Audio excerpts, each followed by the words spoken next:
កិច្ចការពួកសាវកនៅក្នុងថ្ងៃនេះនាងខ្ញុំនឹងធ្វើការពន្យល់អំពីមេរៀនដែលមាននៅក្នុងព្រះគម្ពីរកិច្ចការចាប់ពីជំពូក20ដល់ជំពូកទី28ហើយនៅក្នុងនោះគឺមានចំណុចសំខាន់ធំចំនួន2ដែលទី1គឺនិយាយអំពីដំណើរបេសកកម្មទី3របស់លោកប៉ូលហើយទី2និយាយអំពីការធ្វើដំណើរកាត់ក្តីលោកប៉ូលនៅទីក្រុងរ៉ូមបន្ទាប់ពីប៉ូលស្នាក់នៅកូរិនថូរយៈពេល3ខែគាត់បាននាំយកដង្វាយមកក្រុងយេរូសាឡិមហើយត្រឡប់ទៅកាន់អន្ទីយ៉ូកវិញប៉ុន្តែដោយសារលោកដឹងថាការធ្វើដំណើរតាមផ្លូវទឹកនឹងមានអន្តរាយកើតឡើងដូច្នេះលោកក៏សម្រេចចិត្តធ្វើដំណើរតាមផ្លូវគោកទៅកាន់ក្រុងយេរូសាឡិមវិញនៅគ្រាដែលប៉ូលធ្វើដំណើរមកដល់ត្រូអាសគាត់ក៏ស្នាក់នៅទីនោះមួយសប្តាហ៍ហើយនៅយប់ថ្ងៃចុងក្រោយលោកបានអធិប្បាយព្រះបន្ទូលរហូតដល់យប់ជ្រៅនៅទីនោះពេលនោះមានក្មេងជំទង់ម្នាក់ឈ្មោះអឺទីកុសបានធ្លាក់ស្លាប់ដោយងងុយដេកហើយអង្គុយនៅមាត់បង្អួចជាន់ទី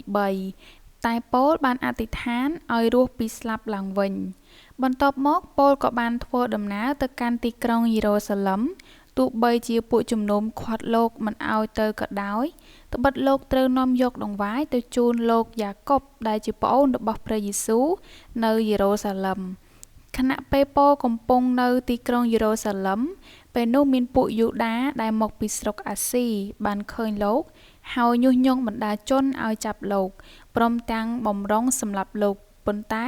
ត្រូវមេទ័ពធំមករំដោះហើយយកលោកទៅឃុំឃាំងប៉ុន្តែដោយមានការប៉ុនប៉ងសម្រាប់ប៉ូលដោយសម្ងាត់ពីសំណាក់ពួកយូដា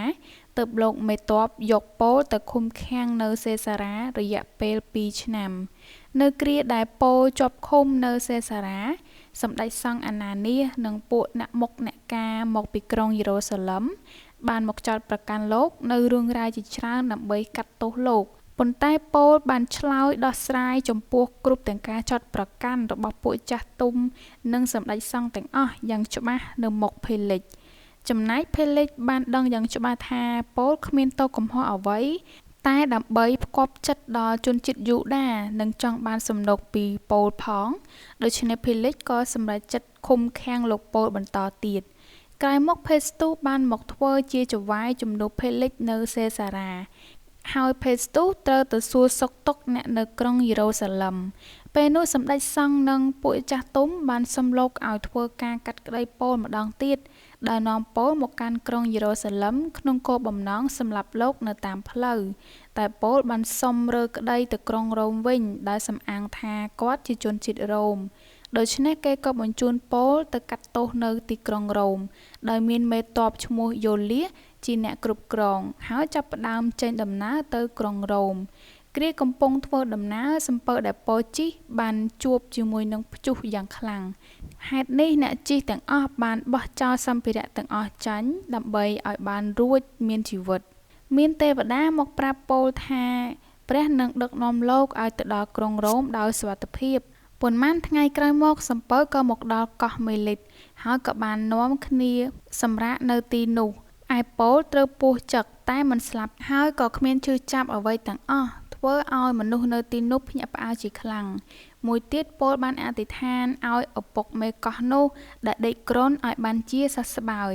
បន្ទាប់ពីស្នាក់នៅកោះនោះ3ខែពួកគាត់ក៏នាំគ្នាចុះសំពៅទៅក្រុងរ៉ូមពេលទៅដល់ក្រុងរ៉ូមគេបានឃុំលោកនៅផ្ទះមួយដែលអាចឲ្យពួកជំនុំឬមនុស្សណាមួយអាចទៅសួរសុខទុក្ខលោកបានព្រមទាំងឲ្យលោកបង្រៀនព្រះបន្ទូលបានផងដែរ